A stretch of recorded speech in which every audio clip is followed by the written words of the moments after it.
Elon মাস্কের একটা microchip যেটা মানুষের ব্রেইনে দিয়ে দিতে পারবে। মাইক্রোচিপ এটা একেবারে একটা ছোট্ট অংশ। এখানে অনেক প্রযুক্তি দেওয়া হয়েছে, ওখান থেকে অনেকগুলো তার ব্রেইনের মধ্যে প্রবেশ করবে। যারা প্যারালাইজড, যাদের ব্রেইন আউট হয়ে গেছে, যারা পৃথিবীতে বিকলাঙ্গ, যারা প্রতিবন্ধী, ওদেরকে ঠিক করে ফেলতে পারবে ইলন মাস্কের এই মাইক্রোচিপ।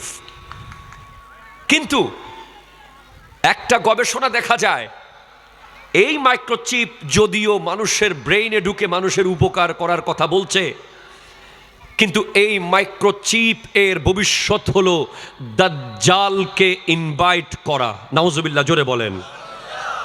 তারা দাজ্জালকে ইনভাইট, দাজ্জালকে রিসিভ, দাজ্জাল যে আসবে, দাজ্জালের পুরো প্রস্তুতি তারা নিচ্ছে।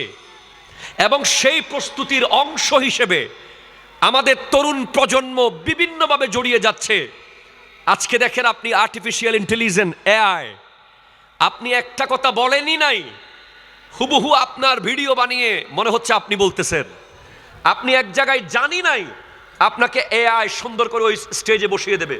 আপনি একটা মেয়ের সাথে হাঁটেন নাই, আপনার পাশে একটা মেয়েকে সেট করে দিতে পারবে একেবারে হুবহু এআই, আর্টিফিশিয়াল ইন্টেলিজেন্স। এভাবে করে ওই যে মাইক্রোচিপ যেটা, ওটা মানুষ কন্ট্রোল করতে পারবে। আবার ওঠার মাধ্যমে মানুষের ব্রেইন কন্ট্রোল করা যাবে। আমার নবীর স্পষ্ট হাদিসের মধ্যে আছে, দাজ্জাল যখন আসবে, তার হাতে এক হাতে জান্নাত, আরেক হাতে জাহান্নাম থাকবে। তার হাতে যেটা জাহান্নাম, ওটা মূলত জান্নাত। তার হাতে যেটা জান্নাত, ওটা মূলত জাহান্নাম। সে দিনকে রাত বলবে, রাতকে দিন বলবে। সে সাদাকে কালো বলবে, কালাকে সাদা বলবে। মানুষ সেগুলো বিশ্বাস করবে। এই যে প্রোগ্রাম, মানুষ কিভাবে বিশ্বাস করবে? হ্যাঁ, মানুষের ব্রেইনের মধ্যে প্রতিনিয়ত তারা মোবাইল গেম, অনলাইন জুয়া, বিভিন্ন ফুটবলার, ইন্টারন্যাশনাল ফুটবল প্লেয়ার, যাদের এক একজন ফুটবলারের ড্রেস আমার যুবক ভাইয়েরা পরে থাকে, যাদের ছবি যুবক ভাইদের মোবাইলে থাকে। এখন আবার শুনছি নারী ফুটবলারও নাকি মুসলমানদের এলাকায়, সুন্নিদের এলাকায় ফুটবল খেলতে আসবে। নাউজুবিল্লাহ, জোরে বলেন। আরো জোরে বলেন, নাউজুবিল্লাহ, জোরে বলেন। অলরেডি আমরা বিশ্বের যে ফুটবলারগুলো আছে, লিওনেল মেসি, নেইমার, যে এমবাপ্পে, এরা এক একজনের পেজে মিলিয়ন ফলোয়ার্স। তারা হাফ প্যান্ট পরলে হাজার হাজার যুবক হাফ প্যান্ট পরে ফেলে। তারা ফুল প্যান্ট তো পরেই না, তারা ট্রাউজার পরলে যুবক ট্রাউজার পরে। তারা যেভাবে কাত হয়ে ঘুমায়, যুবক সেভাবে কাত হয়ে ঘুমায়। এইভাবে করে এই যে খেলোয়াড়রা, এই যে নায়ক, এই যে গায়ক, এই যে বিভিন্ন বড় বড় সেলিব্রিটি, এগুলো এক একটা দাজ্জালের প্রতিনিধি। এরা দাজ্জাল আসার আগে ছোট দাজ্জাল পৃথিবীতে আসছে। ঠিক কিনা? জোরে কথা বলেন, আরো জোরে বলেন, ঠিক কিনা বলেন।